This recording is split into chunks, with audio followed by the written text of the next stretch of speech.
And students, in this video, the discuss about very important and lengthy topic, determination of empirical formula.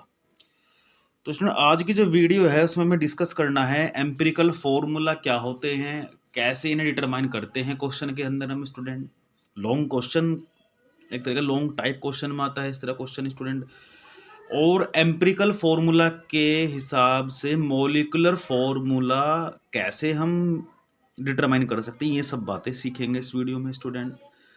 तो सबसे पहले student समझते हैं empirical formula और molecular formula में क्या डिफरेंस होते हैं स्टूडेंट। एम्पिरिकल फॉर्मूला किसी भी कंपाउंड का वो फॉर्मूला होता है जो सिंपलेस्ट होल नंबर रेशो जिसमें रहता है। क्या रहता है स्टूडेंट आपका? सिंपलेस्ट होल नंबर जिसमें रेशो रहते हैं एटम्स के, सिंपल रेशो।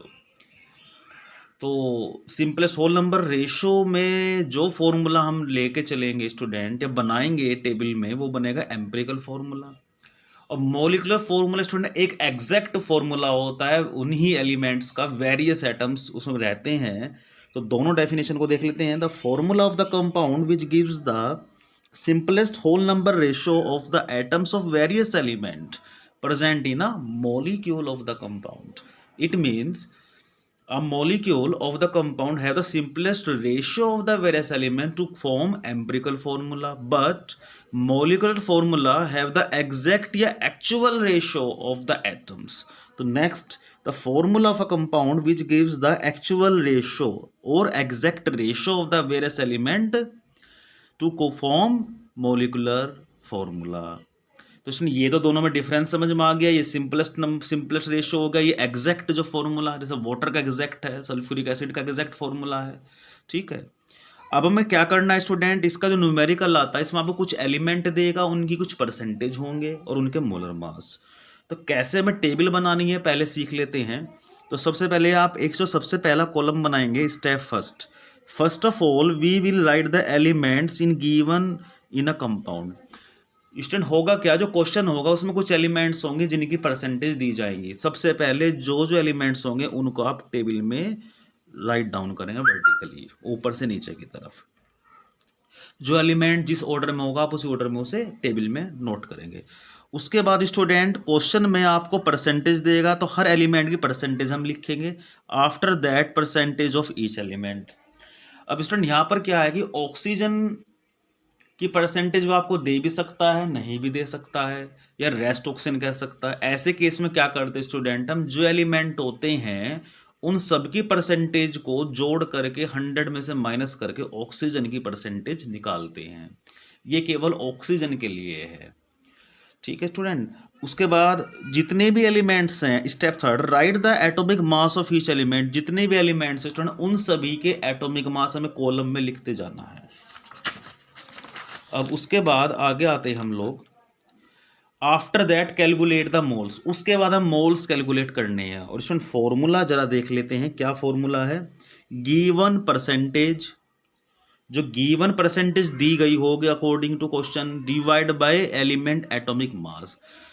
इसमें हर एलिमेंट की अलग अलग परसेंटेज देगा, उनके डिफरेंट एटॉमिक मास होंगे, उनसे डिवाइड करके हर एलिमेंट का हम सबसे पहले क्या निकालेंगे, मोल्स निकाल लेंगे, जिन्हें मोलर रेशियो भी कहते हैं। उसके बाद क्या करेंगे student, we will calculate the molar ratio by the help of smallest mole. हाँ स्टूडेंट, क्या करना है, ये टॉपिक स्टेप 5 में। जब स्टूडेंट हम सब एलिमेंट्स के मोलर रेशियो निकाल लेंगे, मोल्स निकाल लेंगे, तो जो सबसे छोटा आपका डिवाइड वैल्यू आएगा उन सब से, उस वैल्यू से आप सबको डिवाइड करेंगे। ये अभी हम फॉर्मूले में समझेंगे।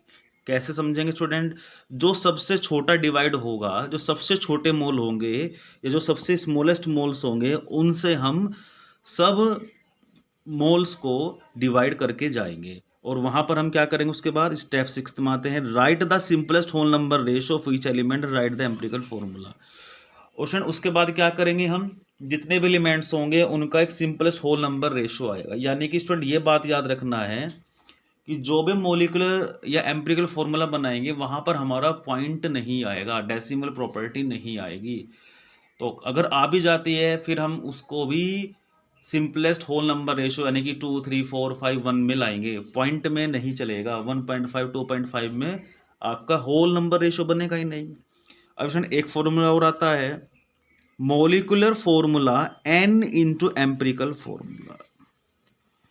क्वेश्चन आगे ही बनेगा स्टूडेंट, यहाँ तक तो हमारा एम्पिरिकल फॉर्मूला निकल ही आएगा, लेकिन उसके बाद भी कुछ बातें आती हैं।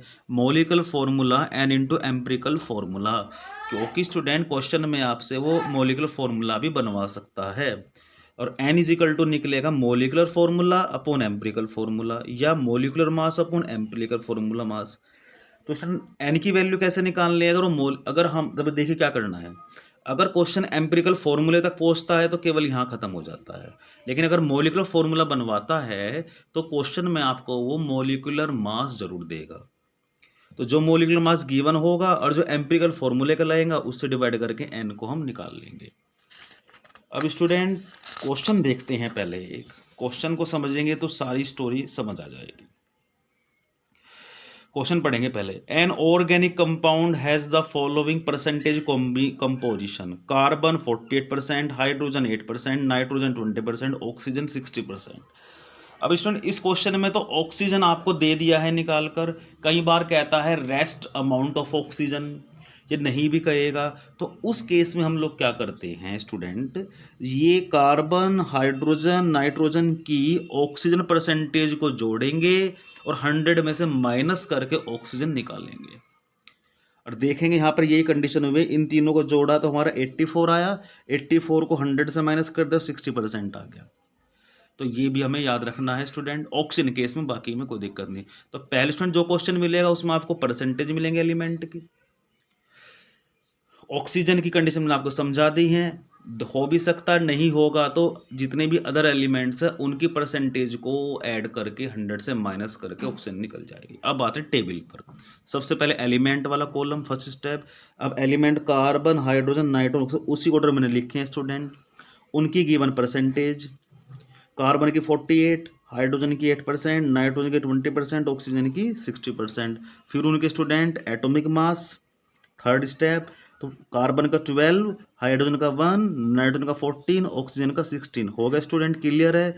सबसे पहले स्टेप एलिमेंट जो गिवन है, फिर उनकी परसेंटेज, फिर उनके एटॉमिक मास। अब उनके में मोल्स निकालने हैं। मोल्स कैसे मैंने बताया भी, जो गिवन परसेंटेज जिस एलिमेंट की जितनी होगी स्टूडेंट उसके एटॉमिक मास से डिवाइड कर हम मोल्स निकालेंगे। तो कितना स्टूडेंट, कार्बन का 48% डिवाइड बाई एटॉमिक मास 12 4 आ गया, 8% divide by atomic mass of hydrogen 8 आ गया, 20% divide by atomic mass 14 for nitrogen 2 and 16/16 divide by 1। तो स्टूडेंट ये ऊपर क्या है, गिवन परसेंटेज है, नीचे इनके एटॉमिक मास। चलो जी, अब आते स्टूडेंट, यहाँ पर हमें देखना होता है सबसे छोटी डिजिट कौन सी है, 1 है। अब हम स्टूडेंट क्या करेंगे, इस 1 से इन सब मोल्स को डिवाइड करेंगे। मैंने लिखा था smallest mole divide by the smallest mole, तो सबसे छोटा मोल्स होगा उससे हम इन सबको डिवाइड करेंगे। तो स्टूडेंट हम देखते हैं कार्बन का मोल कितना था, 4 divide by smallest 1, 4 divide by 1 4, 8 divide by 1 8, 2 divide by 1 2, 1 by 1 1। मतलब क्या है स्टूडेंट, पहले मोल्स निकाले, जो छोटा मोल होगा उन सबको डिवाइड करेंगे हम, तो हमारा मोलर रेशो निकल जाएगा। और उसके बाद सिंपलेस्ट होल नंबर रेशो, यहाँ देखते हैं स्टूडेंट कोई पॉइंट तो नहीं है ना, अगर कोई पॉइंट नहीं है हमें पॉइंट यहाँ लाना ही नहीं होता है स्टूडेंट, अगर आ भी जाए तो उसे भी हम सिंपलेस्ट रेशो में लाएंगे। अब जरा चेक करते, कार्बन के सामने क्या आ रहा है स्टूडेंट, 4, तो मैंने लिख दिया C4, H के सामने 8 H8, N के सामने 2 N2, O1 1 अंडरस्टूड होता है। तो जितने भी यहाँ पर नंबर आएंगे फॉर्मूले के साथ जोड़ते जाएंगे। तो this is your empirical formula. तो स्टूडेंट पहले क्या करेंगे, फिर टेबल पर आते हैं, जो एलिमेंट होंगे वो नोट करेंगे, फिर उनकी परसेंटेज, फिर उनके एटॉमिक मास, फिर उनका मोल निकालेंगे, percentage divide by atomic mass, फिर सिंपलेस्ट होल मोलर रेशो निकालेंगे, divided by the smallest molar ratio, and after the simplest whole number ratio of each element calculated, and after that your empirical formula is determined। अब student अगर आपसे question तो यहाँ खत्म हो गया हमारा, ये आंसर है इसका। अगर इसी क्वेश्चन में आपसे पूछ लेता if molecular mass of this compound 100 U, या ग्राम भी लिख सकता है, ग्राम पर मोल, तो फाइंड द मोलिकुलर फॉर्मूला। अगर क्वेश्चन अगर स्टूडेंट्स अगर इसी में ही मोलिकुलर फॉर्मूला आपसे बनवा दे तो हमें क्या करना है, MF is equal to N into EF। पहले N निकालेंगे हम, तो स्टूडेंट अब आते हैं हम, तो स्टूडेंट करना क्या होता है, जो एम्पिरिकल फॉर्मूला होता है उसका मास निकालना होता है सबसे पहला स्टेप। तो हमने क्या, हमारा जो एम्पिरिकल फॉर्मूला है 12 into 4 1 into 18 plus 14 into 2 plus 1 into 16 कितना स्टूडेंट 100 आ गया। ये कौन है student, empirical formula mass. Molecular formula mass वो आपको दे के रखेगा student, M F into N into E F. M F कितना दिया स्टूडेंट्स ने क्वेश्चन में, अभी अभी हमने देखा 100 यू दिया है, 100 एन इंटू 100, एन कितना आ गया स्टूडेंट 1 आ गया। तो स्टूडेंट याद रखेंगे, अगर मोलिकुलर मास और एम्पिरिकल फॉर्मूला मास सेम आते हैं तो वही इसका आंसर भी बन जाता है। अब n की वैल्यू 1 आ गई स्टूडेंट। अब n की वैल्यू मैंने कहाँ रखी, मोलिकुलर फॉर्मूला पूछ रहा है, n is equal to E F. E F क्या है स्टूडेंट, मेरा है ई एफ कितना है, एम्पिरिकल फॉर्मूला क्या है, C4H8N2O।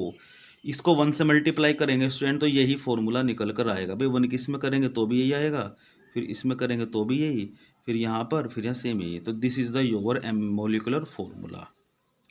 लेकिन जो मोलिकुलर फॉर्मूले में चेंज आ सकता है अगर हमारी एन की वैल्यू यहाँ पर चेंज हो। लेकिन यहाँ याद रखना है स्टूडेंट, एन यहाँ पर पॉइंट में नहीं आएगा। अगर आपका एन पॉइंट में आ रहा है तो समझिए क्वेश्चन आपका गलत है, क्योंकि यहाँ पर मोलिकुलर फॉर्मूला पॉइंट की फॉर्म में या एम्पिरिकल फॉर्मूला पॉइंट की फॉर्म में स्टूडेंट कभी नहीं आता है।